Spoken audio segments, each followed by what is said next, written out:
Baik, kita bersua kembali. Kali ini kita nak bercakap berkenaan tentang inisiatif Selestari Selangor yang membantu menerajui transformasi pendidikan negara. Yang mana Selestari Selangor ini ataupun lebih dikenali sebagai Strategi Pendidikan Negeri Selangor 2023-2030 merupakan pelan tindakan utama memacu kemajuan pendidikan di semua institusi pendidikan negeri Selangor. Dilancarkan pada 13 Jun lepas. Untuk bercakap lebih lanjut, saya Mak Bersati untuk memperkenalkan dan juga mempersilakan mengalu-alukan selamat datang yang berbahagia Datuk Johari Anwar, Pengarah Perancangan Ekonomi Negeri Selangor, dan juga Tuan Edi Ahmad Kozali, Ketua Pegawai Eksekutif Yayasan Selangor. Assalamualaikum, selamat pagi, apa khabar? Tuan, terima kasih bersama dengan kami. Mungkin boleh bercakap terlebih dahulu berkenaan tentang inisiatif ini, Selestari ini, apa yang boleh diketahui dan boleh diperjelaskan mengenai Selestari ini. Baik, terima kasih Saudara Ismail. Assalamualaikum warahmatullahi wabarakatuh. Salam kita Selangor, salam Malaysia Madani. Selestari ataupun Rancangan Strategik Pendidikan Negeri Selangor ini adalah merupakan satu gagasan pembangunan pendidikan negeri Selangor yang mana ianya telah digagas oleh Yang Berhormat Datuk Seri Aminuddin Syarif, Datuk Menteri Besar Selangor, di mana ianya tercetus apabila kita melihat perlunya untuk kita menyusun semula jawatankuasa pendidikan di negeri Selangor ini, di mana kita menyusun dan meletakkan Yayasan Selangor sebagai lead agency untuk memacu pendidikan di Selangor supaya ianya lebih terangkum, kerana sektor pendidikan ini kita sedia maklum ianya merangkumi pelbagai sektor yang ada, melibatkan tanggungjawab di peringkat kerajaan persekutuan melalui sekolah-sekolah kebangsaan dan sebagainya, termasuklah juga institusi-institusi lain. Jadi untuk kita menjadikan visi menjadikan pendidikan yang berkualiti, institusi yang unggul dan modal insan yang holistik, jadi kita mewujudkan dokumen perancangan pendidikan yang kita kenali sebagai Selestari ini. Tempohnya adalah 2023. Tempohnya adalah 2023 untuk satu tempoh selama 10 tahun. Dan ianya adalah juga termasuk di dalam perancangan apa yang kita sebut sebagai rancangan Selangor pertama ataupun RS1, yang mana rancangan Selangor pertama ini adalah satu dokumen yang untuk menggerakkan pembangunan negeri Selangor secara keseluruhan, dan kita jangkakan ianya akan melepasi juga di peringkat rancangan Selangor kedua selepas ini.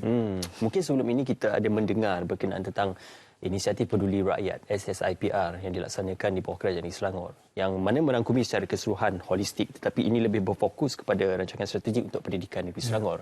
Jadi dalam rancangan strategik pendidikan ini, bagaimana keterlibatan Yayasan Selangor dalam mempercepatkan dan juga memperkemaskan perancangan ini, Tuan? Terima kasih Saudara Ismail. Yayasan Selangor bila diberi peranan tanggungjawab oleh Yang Amat Berhormat Datuk Seri Menteri Besar sebagai lead agency dan juga dipantau oleh UPEN, kita telah melaksanakan pelbagai pelaksanaan. Antaranya kita mulakan daripada April tahun ini 3 bengkel untuk kita selaraskan rancangan pendidikan negeri Selangor ini.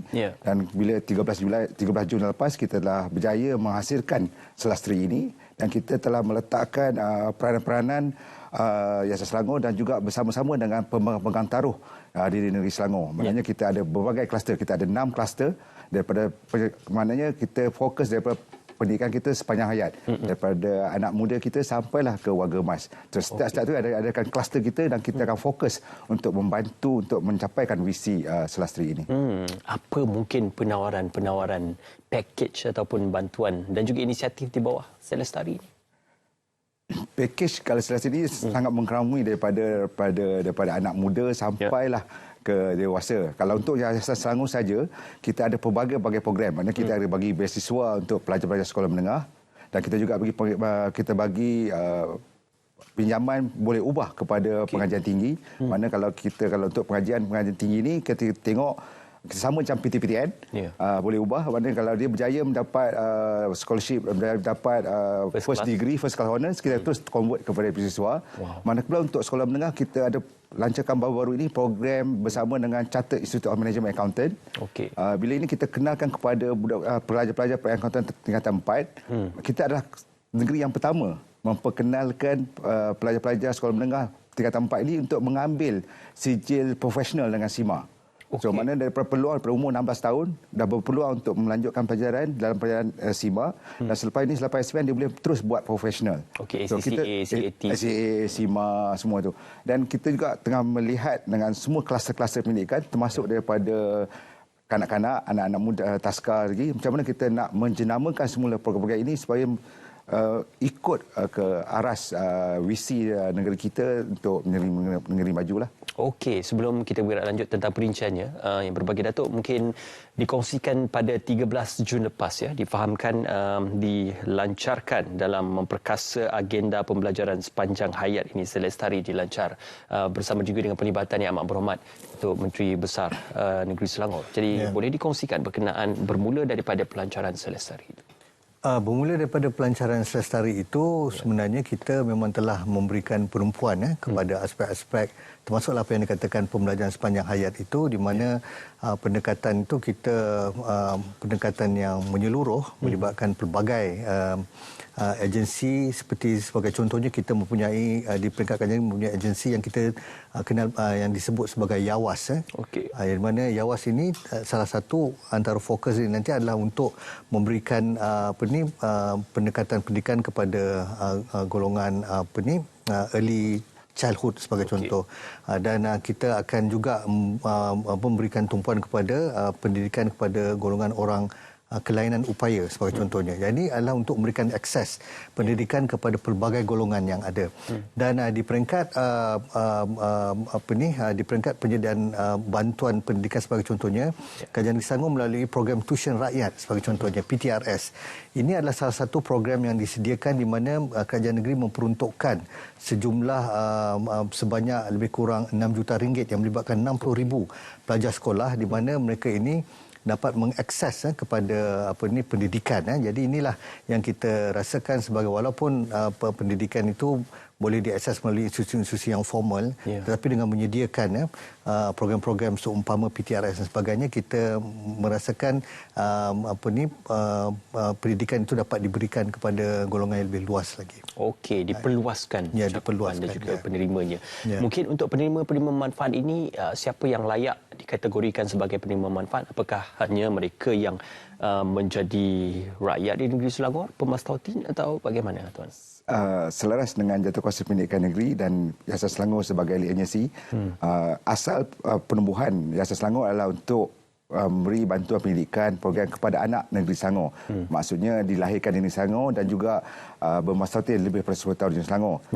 Bila Yayasan Selangor diberi peranan sebagai lead agency, sekarang ini peranan untuk peluang untuk pelajar ini adalah terbuka. As long as kita lahir duduk di Selangor, mana daripada bermulanya lahir di negeri Selangor sehinggalah peringkat dewasa. So peluang-peluang pendidikan ini kita terbuka luas untuk penduduk-penduduk di negeri Selangor. Okey, insya-Allah diperluaskan cakupan dan juga kategorinya itu.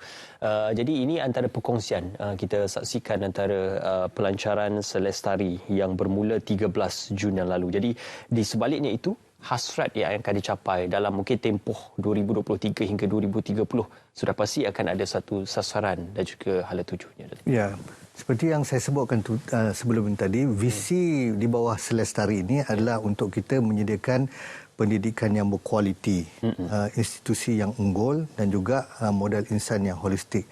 Kita sedia maklum bahawa selepas pandemik COVID-19 sebagai contohnya, di mana pembangunan pendidikan ini kita rasakan sebagai satu yang perlu diberikan penumpuan, kerana untuk negeri Selangor memacu menjadi sebuah negeri yang maju, memang Selangor adalah sebuah negeri yang maju yang telah menyumbang kepada GDP yang terbesar di negara kita ini.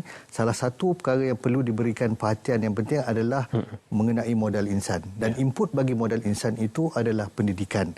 Walaupun pendidikan kita sedia maklum adalah merupakan fungsi ataupun tanggungjawab sebagian besarnya terletak di bawah Kerajaan Persekutuan, tetapi Kerajaan Negeri mengambil tanggungjawab untuk membangunkan ataupun mengintegrasikan pembangunan sektor pendidikan ini. Jadi komitmennya kita telah berikan dengan begitu besar sekali. Sebagai contohnya, semalam Yang Amat Berhormat Datuk Menteri Besar telah melaksanakan program bantuan sekolah negeri Selangor yang melibatkan bantuan kepada sekolah kebangsaan, sekolah jenis kebangsaan Cina, sekolah kebangsaan Tamil, sekolah swasta, sekolah agama rakyat dan juga sekolah mubalik, di mana kerajaan memperuntukkan sebanyak 26.5 juta kepada 988 buah sekolah. Ini adalah untuk kita memberikan bantuan yang berbentuk fizikal kepada sekolah-sekolah ini supaya mereka dapat menjalankan tanggungjawab penyediakan pendidikan kepada anak-anak kita, pelajar-pelajar sekolah dengan lebih berkesan di dalam negeri Selangor. Bantuan itu akan bersifat berterusan? Bantuan ini bersifat berterusan setiap tahun, bahkan jumlah peruntukan ini sentiasa meningkat setiap tahun, dan Kerajaan Negeri Selangor memang memberikan komitmen yang begitu jitu berkaitan dengan aspek pendidikan ini, dan itulah kita bekerjasama dengan Yayasan Selangor sebagai contohnya anak syarikat ataupun sebuah badan berkandung kerajaan negeri supaya dapat mengintegrasikan pelbagai player ataupun pemain pendidikan dalam negeri Selangor ni, termasuklah yang berkaitan dengan pemberian dana bantuan. Sebab kita tidak mahu besok berlakunya overlapping ataupun berlakunya pertindihan tanggungjawab dan sebagainya. Jadi melalui Selestari ini kita menjangkakan bahawa hala tuju itu setiap agensi itu lebih jelas, dan walaupun ianya bersifat pengintegrasian, setiap kluster ataupun yang telah disebut ada 6 kluster itu akan menjalankan tanggungjawab mereka masing-masing mengikut tanggungjawab mengikut klusternya. Okey, amat menarik kerana kita juga ingin mengetahui sudah berapa ramai yang mungkin sedang dan akan menerima manfaatnya, dan di manakah mungkin maklumat lanjut yang boleh diperolehi sekiranya mereka yang layak ini ingin mendapatkan bantuan ataupun mendapatkan financial assistance on the education. Untuk bantuan program bantuan pada Yayasan Selangor sebagai penyaras, bolehlah masuk kepada website kita orang Yayasan Selangor, and then juga bantuan-bantuan ini kita setengah diselaraskan kembali untuk dijenamakan juga semua kembali, dan kita akan buat pengumuman selanjutnya selepas ini, dan insyaAllah program-program ini akan lebih banyak membantu untuk murid-murid dan juga pelajar-pelajar di negeri Selangor. Okey, sudah ada yang menerima atau yang memohon? Untuk Yayasan Selangor, kita telah menawarkan bantuan ini lebih daripada 20,000 orang. Okey. 20,000 orang daripada sejak penubuhan. Kalau kita bandingkan untuk negeri Selangor, kita ada lebih kurang 1 juta pelajar. Sekolah rendah dan sekolah menengah. So, peluang bila kita diselaraskan sebagai di bawah Setiausaha Pendidikan, bantuan-bantuan program pendidikan ini akan dibuka kepada 1 juta pelajar-pelajar kita, maknanya daripada sekolah menengah, daripada sekolah rendah, sekolah menengah dan juga pengajian tinggi yang berasaskan daripada pelajar-pelajar inilah. Untuk Yayasan Selangor, kami telah daripada tahun 70 kita telah menawarkan beasiswa ni lebih daripada 20,000 orang alumni. Okey. Berapa lagi Datuk untuk terus kekal menjadikan Selangor sebagai status negeri maju dan juga berdaya saing? Sudah pasti beberapa perancangan dilakukan. Tadi disebutkan rancangan Selangor pertama yang dilaksanakan dan juga beberapa inisiatif yang dilaksanakan IPR dan sebagainya. Itu adalah rentetan daripada apa yang dilaksanakan sebelum ini. Maka Selestari juga sebagai satu tambahan dan juga sebagai satu kita kata kesaan kepada beberapa inisiatif yang telah dilakukan. Jadi, apakah hasrat Kerajaan Negeri Selangor untuk memastikan agar Selestari ini juga akan digerakkan seiring dengan beberapa dasar dan juga inisiatif yang pernah digerakkan sebelum ini? Seperti yang saya sebutkan, pembangunan Selestari ini adalah dibangunkan selari dengan rancangan Selangor pertama. Okey. Dan satu aspek yang unik dan penting juga ingin saya kongsikan di sini, rancangan Selestari ini dibangunkan juga selari dengan Sustainable Development Goals. Kita sedia maklum bahawa ada 17 targets ataupun 17 perkara dalam agenda pembangunan Lestari ataupun Sustainable Development Goals ni, dan pembangunan Selestari ini telah diambil kira mengikut apa yang terdapat di dalam Sustainable Development Goals ini.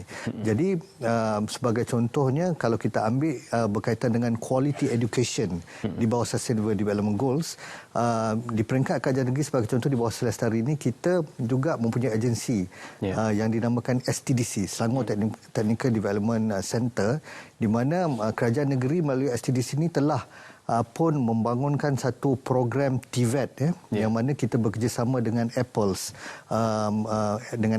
di mana kita telah diiktiraf sebagai pihak yang boleh membangunkan program pembangunan latihan dan TOT. Jadi tujuannya adalah untuk kita menyediakan STDC ini sebagai satu pusat pembelajaran yang dapat memberikan satu quality education kepada pelajar-pelajar kita di dalam bidang TVET, yang mana akhirnya pelajar-pelajar ini tadi akan menjadi satu modal insan ataupun mereka yang boleh di-employed ataupun boleh diambil bekerja dalam bidang-bidang teknikal dan juga perkilangan dalam Negeri Selangor. Kerana Negeri Selangor juga kita menumpukan kepada pembangunan sektor pembuatan yang menjadi salah satu sektor yang menyumbang kepada GDP Negeri Selangor. Ya. Termasuk perindustrian. Termasuk perindustrian dan sebagainya. Kita sedia maklum dalam menyediakan ruang pendidikan ini sudah pasti ramai yang ingin melanjutkan pengajian, tetapi disebabkan kekangan keuangan dan juga keadaan faktor ekonomi, sosioekonomi keluarga menyebabkan berlaku sedikit halangan dan kekangan. Maka hadir Selestari untuk menawarkan dan juga memberikan jawapan kepada permasalahan ini. Jadi apakah mungkin Selestari ini akan terus menyediakan ruang bagi mereka yang kurang berkemampuan ataupun berada dalam kategori B40 di negeri Selangor? Untuk Selastri dan juga Yayasan Selangor, pihak Yayasan Selangor tidak melihat kepada golongan B40. Okey. Kita melihat kepada per kapita, mana pendapatan yang dilahirkan daripada satu keluarga dibagikan kepada tanggungannya. Sebabnya kita buka lebih luas lagi. Kita lihat daripada keperluan keputusan bandar ini, keperluan untuk pelajaran itu tetap ada.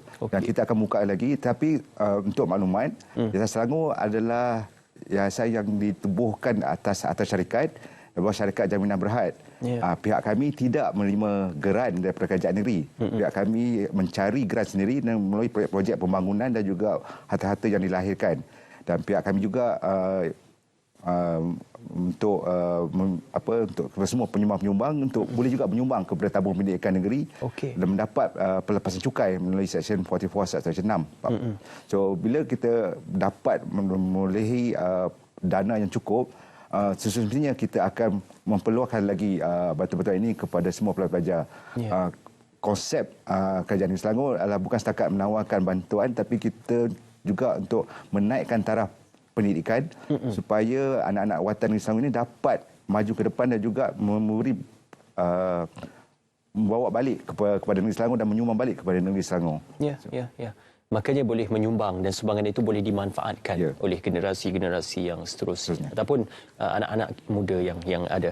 Yang berbagi Datuk, mungkin secara ringkas Selestari ini akan terus merancana dan juga mencorakkan 2023 dan juga 2030. Jadi terima kasih kerana bersama dengan kami, insya-Allah, dan juga terima kasih kepada Tuan Eddie bersama dengan kami pada pagi ini. Terima kasih pihak Yayasan Negeri Selangor dan juga Kerajaan Negeri Selangor. Kita akan berjeda seketika